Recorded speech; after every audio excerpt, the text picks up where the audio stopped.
오늘 말씀을 우리 찾아보도록 하겠습니다. 마태복음 13장 53절에서 14장 12절 말씀입니다. 마태복음 13장 53절에서 14장 12절까지 말씀입니다. 제가 읽어드리도록 하겠습니다. 예수께서 이 모든 비유를 마치신 후에 그곳을 떠나서 고향으로 돌아가사 그들의 회당에서 가르치시니 그들이 놀라 이르되 이 사람의 이 지혜와 이런 능력이 어디서 났느냐? 이는 그 목수의 아들이 아니냐?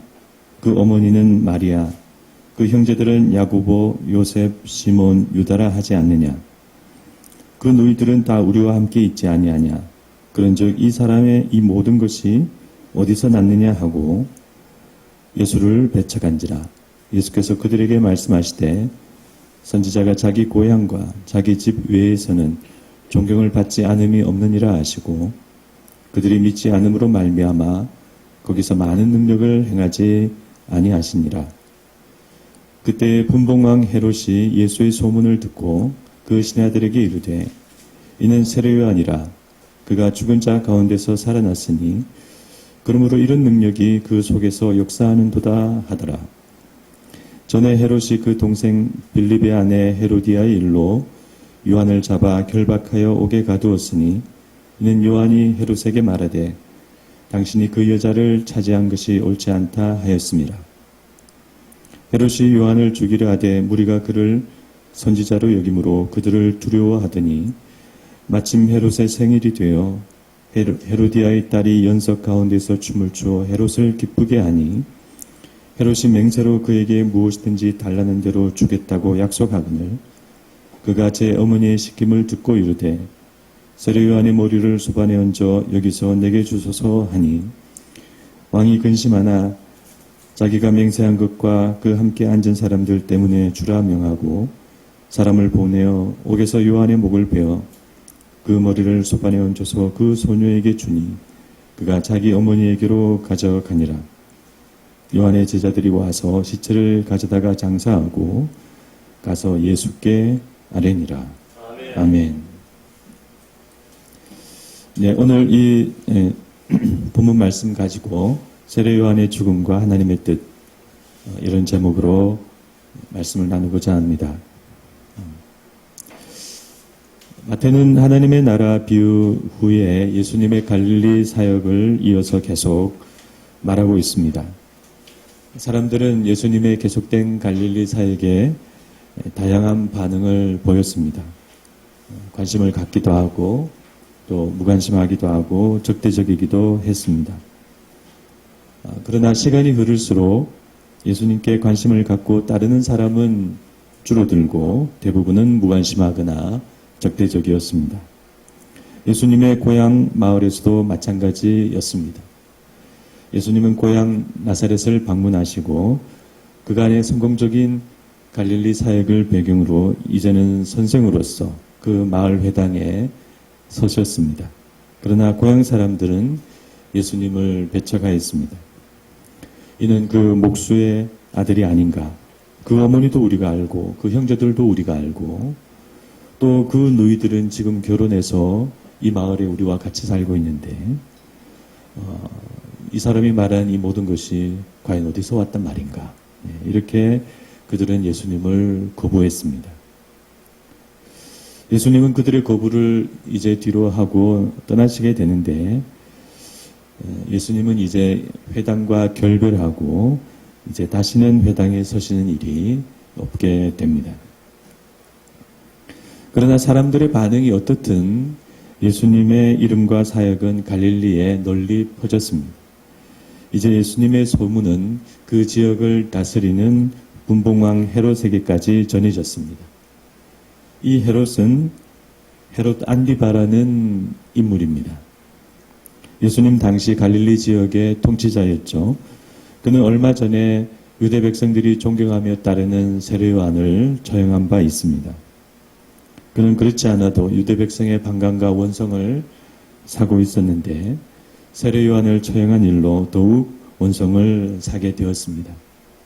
그리고 그런 가운데 백성들의 새로운 지도자로 부상하는 예수님의 소문은 그를 불안하게 하였습니다. 그래서 그는 신하들에게 죽은 세례 요한이 다시 살아난 것이 아닌가라고 말하기도 했습니다. 헤롯 안디바의 이 말은 자기의 무리한 결정, 또 자책하는 마음, 또 미신적인 생각, 그리고 불안하고 불길한 심정이 복합적으로 나타난 말이라고 생각됩니다. 마태는 헤롯 안디바가 세례 요한을 죽인 이 일에 대해 제법 긴 설명을 하고 있습니다. 세례 요한이 어떻게 처음에 체포되어 옥에 갇혔는지, 그리고 결정적으로 그날 어떤 일이 있었고, 그래서 어떻게 세례 요한이 죽게 되었는지를 말하고 있습니다. 그런 점에서 우리는 마태가 여기서 예수님의 갈릴리 사역 이야기를 잠시 멈추고 세례 요한의 죽음을 말하는 이 부분에 무언가 중요한 의미가 있지 않나 그런 생각이 듭니다.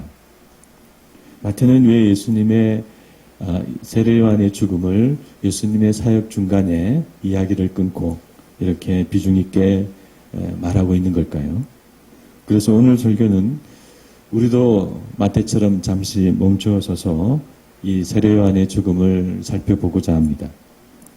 세례 요한의 안타까운 죽음을 통해서 하나님께서 우리에게 말씀하시는 뜻과 교훈을 생각해 보고자 합니다.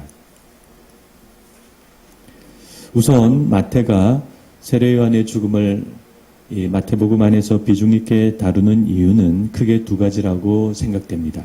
첫째는 예수님과 세례 요한은 그 출생부터 생애와 사역 그리고 죽음까지 여러모로 깊은 연관이 있기 때문입니다. 그래서 세례 요한의 죽음을 비중 있게 다루어야 할 이유가 있습니다. 두 번째는 세례 요한의 죽음은 이제 예수님의 죽음의 예고가 되기 때문입니다. 그래서 마태는 세례 요한의 죽음을 말하면서 이제 예수님의 죽음 역시 다가오고 있다. 그것을 지금 알려주고 있는 것입니다.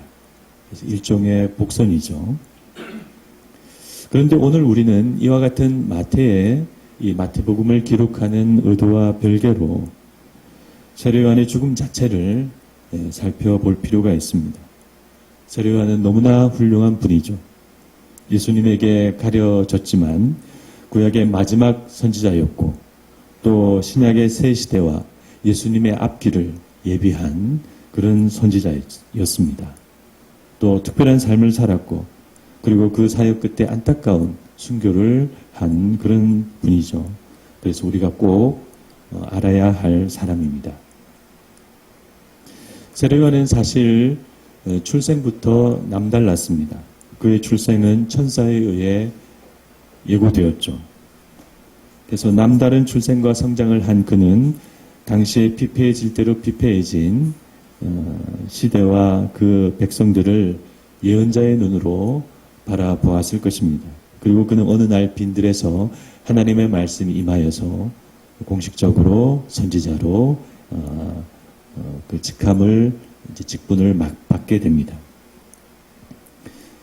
그런 후에 세례 요한은 광야에서 백성들에게 회개의 세례를 전파하기 시작하였습니다.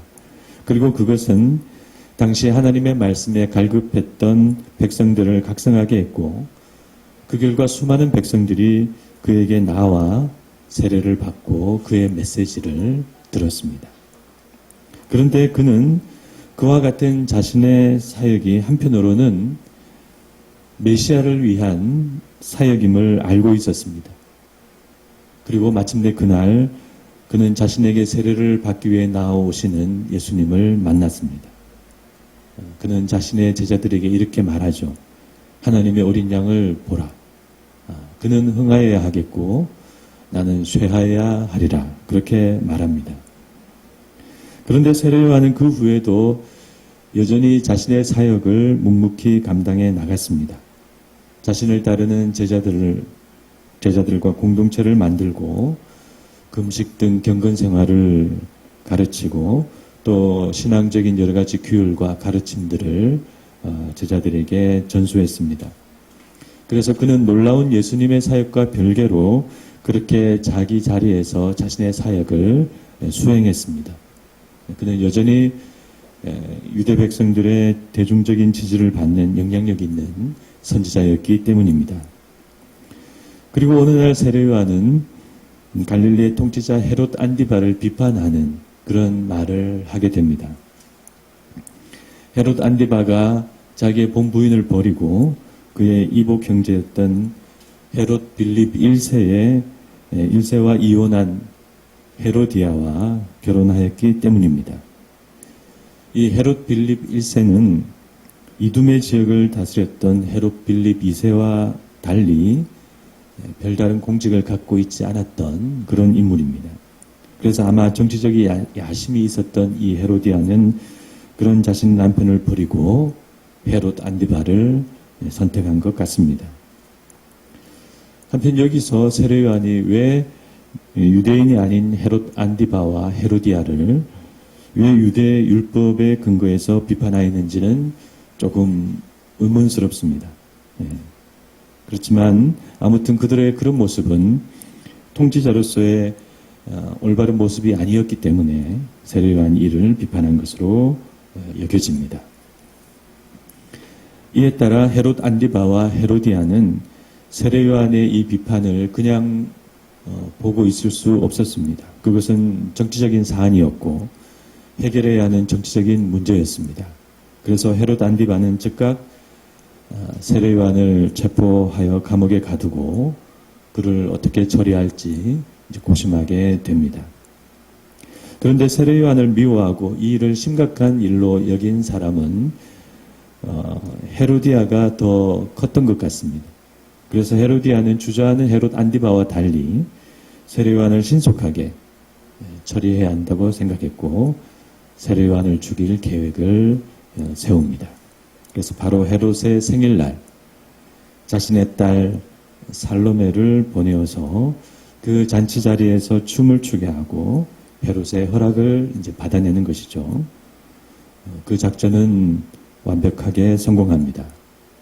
대개 당시 춤추는 여자는 창녀 계층의 여자들이 춤을 추었는데 살로메가 파격적으로 그 일을 한 것입니다. 그래서 헤롯은 살로메에게 내 소원을 말해보라 하고 나라의 절반이라도 주겠다라고 그런 충동적인 약속을 합니다. 그러자 살로메는 기다렸다는 듯이 세례요한의 목을 달라고 한 것입니다. 그래서 이 하나님의 특별한 선지자였던 세례요한은 그렇게 안타까운 죽음을 당하고 말았습니다.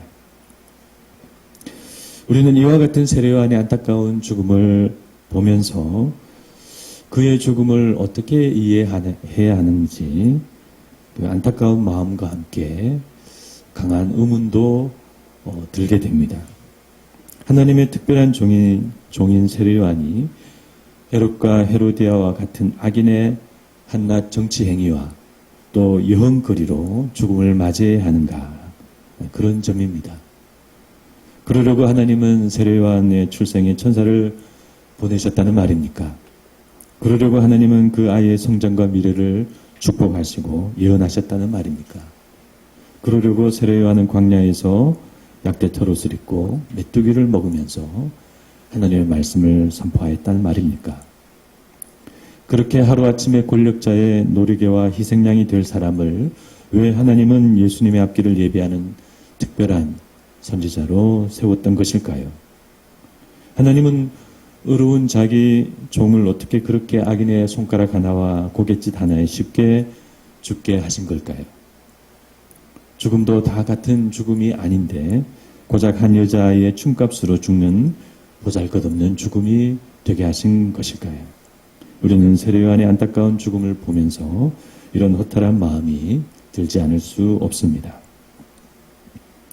그런데 한 가지 분명한 것은 이 세례요한의 죽음은 단순한 우연이 아니라는 사실입니다. 그것은 그날 우연히 살로메가 춤을 추고 그리고 우연히 헤롯이 충동적인 약속을 하고 그리고 우연히 살로메가 헤로디아에게 달려가서 묻고 그래서 결국은 헤로디아가 세례요한의 목을 가져오라고 한 그렇게 많은 우연이 우연에 겹쳐져서 일어난 그런 해프닝은 아닙니다.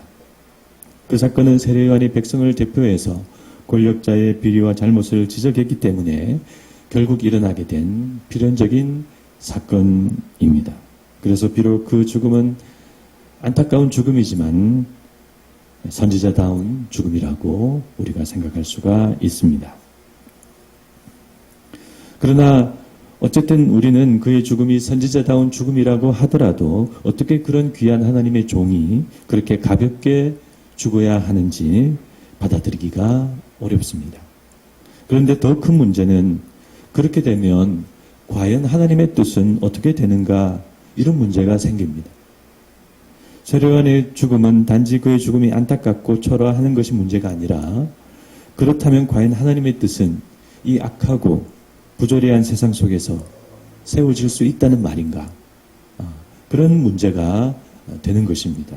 그래서 이 세례요한의 죽음은 그런 세상 현실을 살아가는 우리에게도 중요한 문제가 됩니다. 그런데 하나님의 뜻은 이런 현실과 악과 거짓과 왜곡에도 불구하고 놀랍게 이루어져 가는 줄 믿으시기를 바랍니다. 성경을 돌아보면 하나님의 뜻은 항상 그래 왔습니다. 하나님의 뜻은 쉽게 성취되지 않았습니다. 하나님께서 아브라함을 불러 자기 백성을 만드실 때 아브라함의 불순종은 이스마엘을 낳고 말았습니다. 그러나 하나님은 그런 아브라함의 불순종과 왜곡에도 불구하고 그것을 바로잡아 나아가셨죠. 백세에 다시 이삭을 주시고 또 이삭을 모리아산에서 바치는 사건을 통해서 마침내 아브라함의 신앙을 온전한 신앙으로 만들어 가셨던 것입니다. 이삭 또한 하나님의 뜻에 불순종했습니다. 이삭은 하나님의 뜻을 저버리고 야곱이 아닌 에서를 축복하려고 했습니다. 그때 하나님은 놀랍게 역사하셔서 결국은 그 축복이 야곱에게로 돌아가도록 하셨습니다. 그러나 그 결과 야곱은 에서를 피해 고향을 떠나야 했죠. 그러자 하나님은 거기서도 야곱을 인도하시고 하나님의 사람으로 만들어 가시게 됩니다. 하나님은 야곱의 아들들에게도 동일하게 역사하셨습니다. 그들이 하나님의 뜻을 따르지 않고 요셉을 노예 상인에게 팔았지만 하나님은 요셉을 애굽의 총리로 세우시고 요셉을 통해서 하나님의 백성의 역사를 애굽에서 계속 진행하셨습니다. 그래서 결국 이 모든 구약의 말씀들은 그런 하나님의 신실하신 역사를 보여주는 말씀이라 할 수 있습니다. 수많은 인물들이 하나님의 말씀과 뜻을 따르지 않고 실수하고 왜곡하고 위기를 초래했지만 하나님은 그런 모든 왜곡되고 잘못된 역사에도 불구하고 그 속에서 자신의 뜻을 신실하게 만들어 가셨던 것입니다. 이스라엘은 하나님을 배반했고 그래서 망했고 결국은 다 포로로 잡혀갔습니다. 아무것도 남지 않았죠. 그러나 하나님은 거기서도 새로운 역사를 시작하셨습니다. 바벨론에서 그들을 불러내셨죠. 물론 돌아온 그들도 곧 다시 타락하고 제사장들과 서기관들과 바리새인들이 성경과 율법을 차지하였습니다. 헤롯 왕은 탄생한 예수님을 죽이려 했고 그의 아들 헤롯 안디바는 이제 세례 요한을 죽였습니다. 그러나 여러분, 하나님은 그런 세상의 방해와 인간의 불순종과 왜곡된 역사에도 불구하고 계속 자기의 뜻을 이루어 가시는 하나님이심을 믿으시기를 바랍니다. 하나님은 언제나 그렇게 행하셨고 앞으로도 그렇게 행하실 것입니다. 세례 요한은 죽었고 이제 곧 예수님도 죽게 됩니다. 그러고 보면 예수님의 십자가의 죽음은 세례 요한의 죽음보다 더 안타깝고 더 비참하고 더 좌절스러운 죽음이죠. 하나님의 아들이 세상 권력에 의해 십자가 처형을 받을 때 과연 하나님의 나라와 하나님의 뜻은 이 땅 위에 세워질 수 있는가? 우리가 믿기 어려웠을 것입니다. 그러나 여러분, 하나님의 뜻은 그런 왜곡과 초라함과 죽음과 패배를 뚫고 나아가는 줄 믿으시기를 바랍니다. 예수님은 십자가에 죽으셨지만 부활하시고 결국 하나님의 뜻은 온전히 성취가 된 것입니다. 그래서 하나님의 뜻에 승리하는 이와 같은 방식은 오늘날에도 동일합니다. 하나님의 나라는 어떤 힘과 능력과 기적으로 이기는 나라가 아니라 실패와 패배와 죽음으로 이기는 이상한 나라입니다. 우리가 현실을 살면서 볼 때 하나님의 뜻은 자주 이 세상 현실에서 위협을 받고 좌절되고 희미해지고 또 패배하는 것 같습니다. 일반 사회를 봐도 공정하고 정의로운 세상은 늘 멀고 거짓과 악이 항상 선을 이기는 것 같습니다. 우리가 그런 세상 속에 지금 살고 있습니다. 역사를 봐도 그렇습니다. 역사 속에 얼마나 많은 거짓과 왜곡과 눈물이 있는지, 그런 왜곡된 역사는 오늘날에도 여전히 진행 중에 있습니다. 나를 향하신 하나님의 뜻도 그렇습니다. 세상 사람들은 더 잘 살고 더 성공하고 나는 예수 믿어서 뭐 하나 시원하게 되는 일도 없는 것 같습니다. 우리 가족을 보아도 늘 많은 기도 제목으로 기도하지만 상황은 별로 나아지는 것이 없어 보입니다.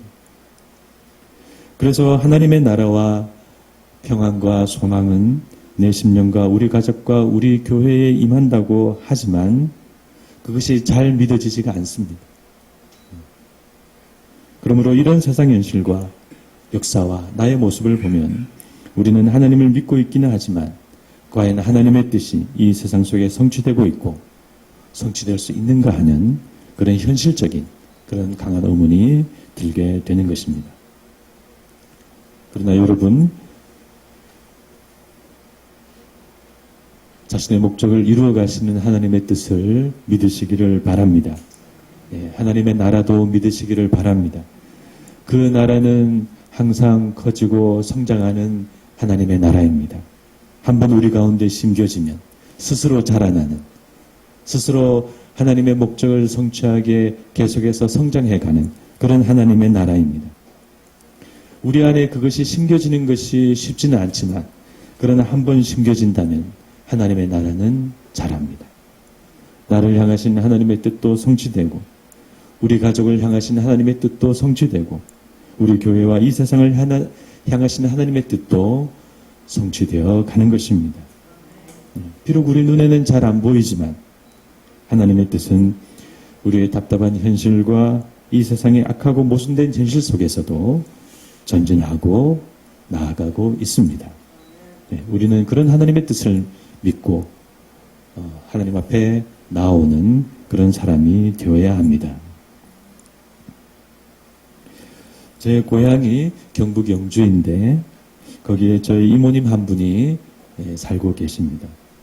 이모님은 이모부님과 사이에 그 딸만 9을 두셨습니다. 어릴 때 저는 그 영주에 가면 그 이모님 댁에 항상 머물다 오곤 했는데 저희 집도 가난했지만 저희 이모님 집도 무척 가난했습니다.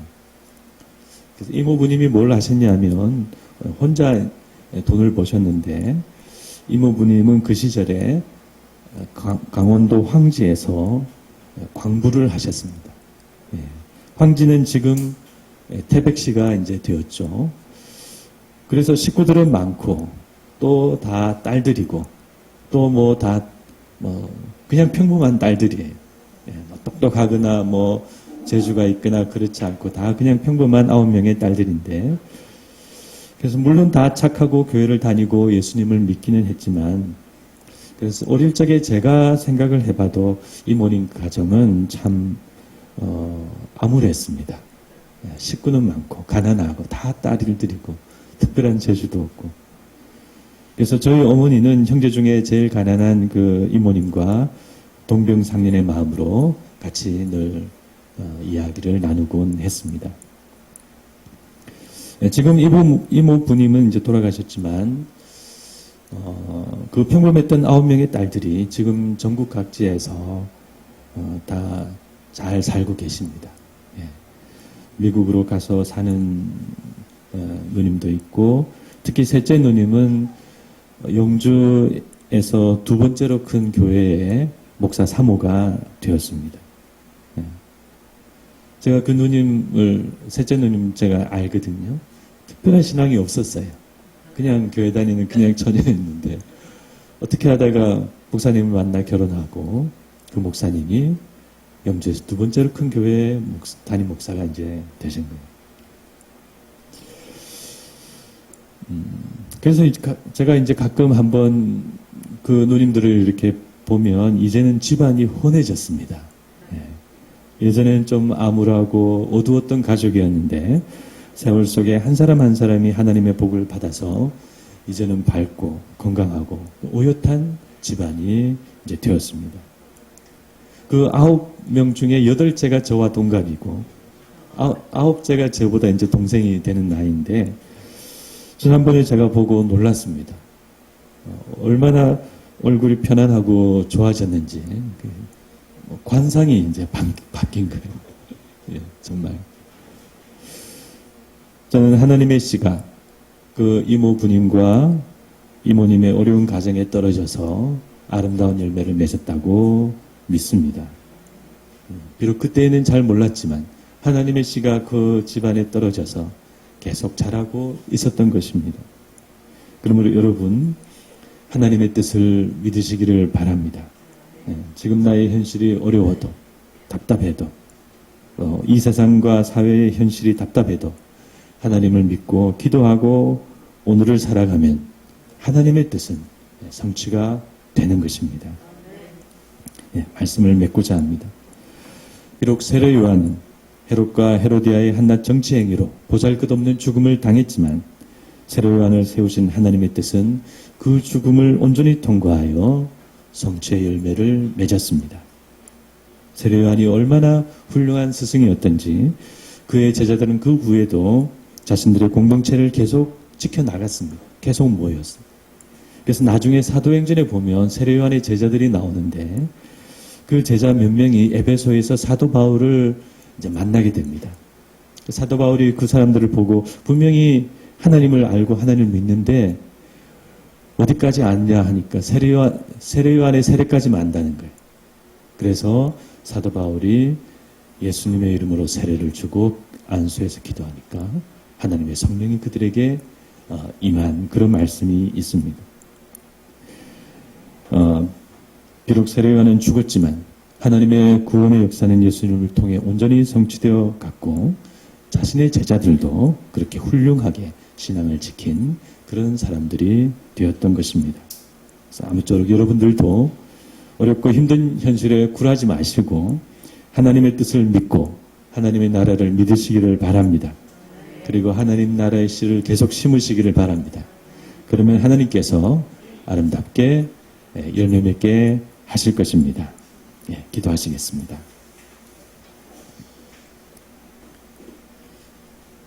사랑이 많으신 하나님 아버지, 오늘 저희는 세례 요한의 초라한 죽음을 봅니다.